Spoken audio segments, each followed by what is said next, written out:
Hey guys, I decided to make a quick video because I'm home alone once again, and a lot of people generally have a lot of questions about psych wards and things around that, like how to get in and what happens. And I do have two videos on my YouTube already about that, but I'll link them below. I might repeat myself. I'm not quite sure what I said in previous ones, but I'm just gonna give you some like basic FAQ answers. And yeah, I hope that's okay. Firstly, a lot of the time people in need of going to a psych ward, they generally don't go because they're scared. Because I mean, it's understandable that you're scared because it's this unfamiliar situation, and you don't know what to expect, and generally how the media portrays psych wards and stuff, it doesn't seem pleasant. From experience, it is not as bad as you may think. It's not like Girl Interrupted or anything like that. Some wards can be really weird and crazy, but I mean, most of the time, you generally meet like good people there. Yeah, there's a distinct variation between adolescent ones and adult ones. For example, adolescent ones seem to be less scary or intimidating. The nurses are more used to dealing with like kids and teenagers, and I think it's easy to make friends when you're at a adolescent ward. I've made plenty of friends both times I was there. And generally they have like specific programs running. They've got like music groups and things like that. I'm not quite sure if other adult ones do, but I know that adolescent ones do tend to follow that kind of routine. In terms of adult wards, they can be kind of intimidating at first, but then you have to realize that the people there are just, I mean, they're there for like reasons like you are, or similar type things. If you're under 18 and go to an adult one, the nurses will keep like better watch on you. But that's just a general safety precaution. It's not like you're actually at risk of stuff.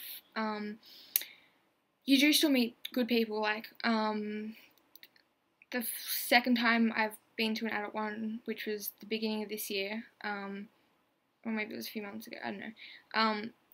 I did make like and meet pretty cool adults. There was this like old dude and this old woman, and the old guy just like played cards with me a lot. And I mean, I think a lot of the time they step into this like parental authority role, which is like not necessarily a bad thing at all. So yeah, there can be like, it can be scary in terms of like the violence, but it depends which ward you're at.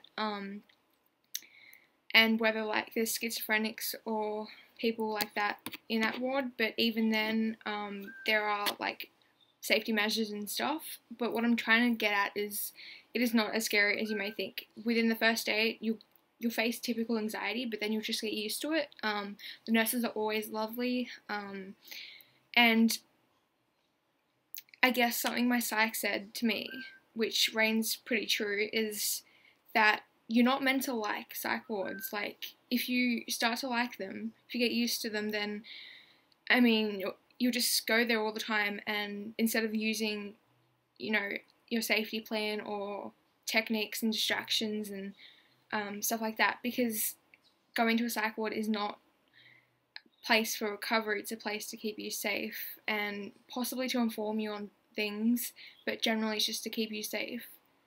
If you're facing difficulties and stuff, please make sure that you're actually seeing a professional, like a psych or whatever, because it's so important that you're getting that support and help. But I mean, other than that, a psych ward is definitely a good place to go if you're feeling unsafe. Yeah, so a lot of people ask, how do you go to one? If you do have a health professional, like a psych therapist or counsellor, a lot of the time you can just tell them that you're unsafe. that you're considering going to a ward, you don't think you can keep safe, and depends which place it is, but sometimes they'll get an ambulance or send you to hospital. Sometimes, like my psych, she works directly with the ward, so she actually can take me straight there, and yeah, she can like just tell them a bit about my history and stuff. So, but generally you can just go to the emergency department at hospitals, tell them how you're feeling. It might be a long wait, like they'll just get a person from the mental health team to come assess you.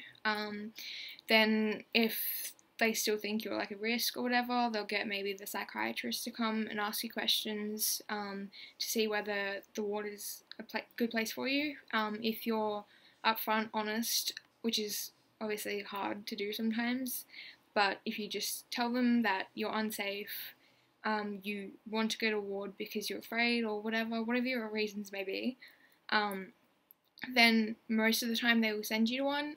They don't always have beds and stuff available, but there's plenty of wards and stuff around. A lot of people don't realise, but like 99% of hospitals actually have like psychiatric wards with them. I know this hospital near me has like 3 or 4 wards, like one in the hospital and then there's like some outside the hospital. So yeah, you might not think that maybe your country or suburb has that type of thing, but most of the time they do. And even if they don't, there's always a way to get around it.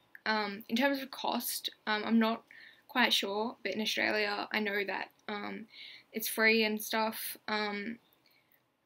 Yeah, in America I'm not sure like prices or anything like that, but I mean, realistically, safety is priority, and if your life is at risk, I'm pretty sure your family or friends or whatever would rather pay like money for you to be safe rather than paying a whole bunch more money for like your funeral. Yeah. And yeah, I'm not quite sure what else to say. Yeah, if you have any other questions about it, just feel free to like message me or whatever. I've been there more times than I'd care to admit. And yeah, hopefully this has been informative or whatever, but yeah. So thanks for watching. I know I didn't cover much, but I had to make a quick one, and I hope it's enough, but take care guys. Bye.